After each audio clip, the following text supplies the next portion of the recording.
ఢిల్లీలో TDP MP TG Venkatesh మీడియాతో మాట్లాడుతున్నారు. లైవ్ ద్వారా చూద్దాం. రామచంద్రరావు గారు దాన్ని కూడా మేము సమర్థిస్తాం. కానీ బిల్లు ప్రవేశపెట్టేది మోసపూరితంగా ఉండరాదు. కేంద్రంలో ఉండే కాంగ్రెస్ పార్టీ రాష్ట్రంలో ఉండే కాంగ్రెస్ పార్టీని కూడా మోసం చేస్తూ ఉంది. ఈ బిల్లు గన పాస్ కావాలంటే కాంగ్రెస్ పార్టీకి ఒక్క నిమిషం పని పార్లమెంట్లో పాస్ కావాలంటే వాళ్ళు లింక్ పెట్టచ్చు. కాంగ్రెస్ పార్టీ జీఎస్టీ అప్రూవల్ మేము చేస్తాము, రాజ్యసభలో మేము మీకు అప్రూవల్ ఇచ్చేదానికి మేము ముందుకు వస్తాము అని బీజేపీకి చెప్పి బీజేపీ పార్టీకి చెప్తే ఒక్క నిమిషంలో మా జీఎస్టీ బిల్లు రాజ్యసభలో పాస్ అయ్యేది కాదు, లోక్సభలో పాస్ అయిన జీఎస్టీ బిల్లు ఒక నిమిషంలో మేము పాస్ చేస్తాం కాంగ్రెస్ వారు చెప్తూ ఈ లింక్ పెట్టమనండి. మా స్పెషల్ స్టేటస్ స్పెషల్ ప్యాకేజ్ కూడా లోక్సభలో పాస్ కావాలని లింక్ పెట్టండి. కాంగ్రెస్ పార్టీ ఒక్క నిమిషంలో అవుతుంది. ఆ లింకు పెట్టకుండా ఏదో రాజ్యసభలో చేయి కరుక్కునే విధానంలో బిల్లు ప్రవేశపెట్టి ఏదో మేము చేశామనిపించుకోవటం కాదు. రియల్గా మీకు మనసు ఉంటే కాంగ్రెస్ అధిష్టాన వర్గానికి, ఎందుకంటే స్టేట్లో ఉండే కాంగ్రెస్ నాయకుల్ని ఇలా మాయ చేస్తున్నారు కేంద్రంలో ఉండే కాంగ్రెస్ నాయకులు. నిజంగా వాళ్ళకు కేంద్రంలో ఉండే కాంగ్రెస్ నాయకులు ఇప్పుడైనా నిజంగా వాళ్ళు మాకు స్పెషల్ స్టేటస్ స్పెషల్ ప్యాకేజ్ ఇవ్వాలనుకుంటే జీఎస్టీకి బీజేపీ గవర్నమెంట్కి జీఎస్టీ లింక్ పెట్టండి, ఒక్క నిమిషంలో అవుతుంది. అలాగే కాంగ్రెస్ వాళ్ళని రిక్వెస్ట్ చేస్తున్నాను, యానం మాకు ఇవ్వమని చెప్పండి, బళ్ళారి మాకు ఇవ్వమని చెప్పండి, మరి తమిళనాడులో ఉండే హొస్సూని ఇవ్వమని చెప్పండి. దానికి కూడా నేనుగా లీడ్ తీసుకొని దానికి కూడా మా సమ్మతి తెలిపే విధానంలో ముందుకు పోతాం. అంతేగాని దొంగాట బూచాట ఆడొద్దని కాంగ్రెస్ నాయకులకు తెలియజేస్తున్నాను. సో ఇప్పుడు వీళ్ళు బిల్లు పెడుతున్నారు కాబట్టి మీకు చెప్తున్నాను, ఈ బిల్లు కూడా పెట్టండి మేము ఇస్తామని. అది కూడా మాకు పాసిబిలిటీ ఉన్నప్పుడు వాళ్ళు కన్నా సమ్మతిస్తే, కాంగ్రెస్ నాయకులు సమ్మతిస్తే అది కూడా మా అధిష్టానం వర్గంతో నేను మాట్లాడతాను. ఓకే,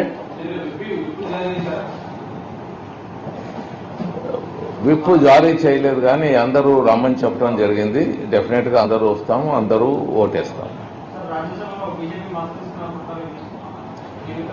రాజ్యసభలో వాళ్ళు మద్దతు ఇచ్చేది కాదు, అసలు రాజ్యసభలో బిల్లు రాకుండా చూస్తారేమో అని అనుమానం ఉంది. మద్దతు ఇస్తే ఇంకేముంది, ఇంక ఇష్యూనే లేదు. మద్దతు ఇవ్వనందుకే ఈ ప్రాబ్లం.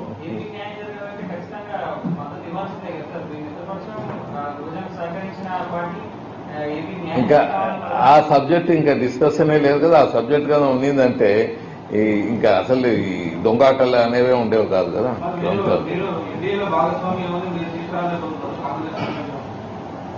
ఎన్డీఏలో భాగస్వామి ఉండి మీకు బీజేపీ మాకు చేయటం లేదు, కాంగ్రెస్ పార్టీ చేయటం, రెండు నేషనల్ పార్టీ, రెండు పార్టీలు కూడా రాష్ట్రాన్ని విభజన చేసే దాంట్లో రెండు పార్టీలు ముందుండి చేస్తాయి. దాంట్లో ఏమి ఢోకా లేదు. కానీ బీజేపీ ఇప్పుడు కేంద్ర ప్రభుత్వం పరిపాలిస్తున్నది. మేము నచ్చజెప్పి ఏదో పనులు చేసుకుంటూ ముందుకు పోతున్నాం. మేము యుద్ధం ప్రకటించి యుద్ధం వెళ్ళిపోతే కాంగ్రెస్తో అన్యాయం అయిపోయినాం. ఏదో కొద్దో గొప్ప వచ్చేది బీజేపీతో అన్యాయం అవుతాం. సో ఇటువంటి ఐడియాస్ కూడా మన వాళ్ళకి రాకుండా చూస్తే బాగుంటుంది. ఇంకా 3 సంవత్సరాలు పరిపాలన ఉంది కేంద్ర ప్రభుత్వంలో బీజేపీకి.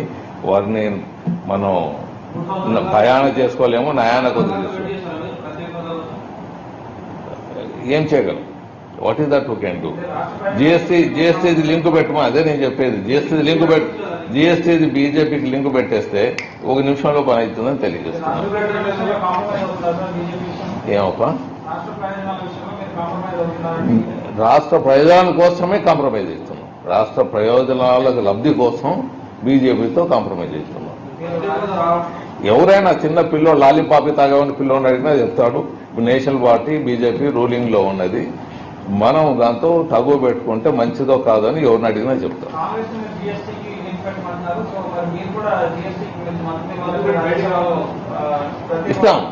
ఇస్తాం తప్పకుండా ఇస్తాం. ఓటేస్తున్నాం 100 రూపాయలు. అధినాయకుడు చెప్పాడు, మా అధినాయకుడు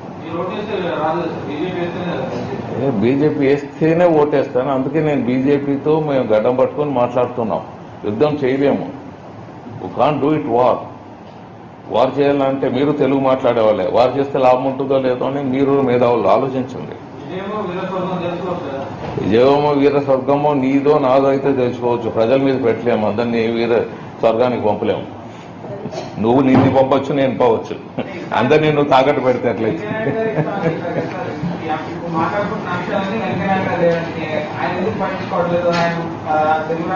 వెంకయ్య నాయుడు పాపం ప్రయత్నం చేస్తున్నాడు. ఈ బిల్లు కూడా మేము రాయలసీమ హక్కులై ఇది ఒక ఇండస్ట్రియలిస్ట్ గా, ఒక బిజినెస్ మ్యాన్ గా నాకు దీని వాల్యూ తెలుసు కాబట్టి ఈ స్పెషల్ ప్యాకేజ్ గురించి నేనే ముందుకు వాళ్ళ అందరి మైండ్లో వేశాను.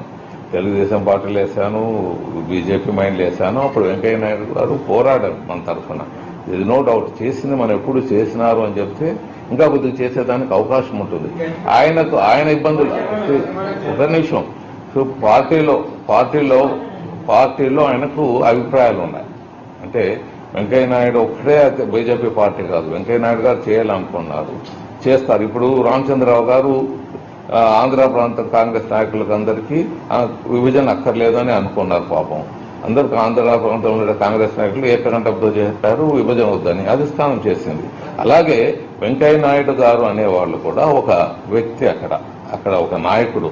ఇక్కడ కాంగ్రెస్ నాయకులు ఆంధ్ర రాష్ట్రంలో ఎలా అధిష్టానాన్ని ఒప్పించలేకపోయారు, వెంకయ్య నాయుడు గారు కూడా అట్లా అధిష్టానాన్ని ఒప్పించలేకపోతున్నాడు. ఆయన బలం చాలటం లేదు. ఆయన బలం ఎప్పుడు చాలుతుందో అప్పుడు తప్పకుండా మాకు జయవస్తం ఉంటుంది. Okay, fine sir, thank you. ఏమో అందరినీ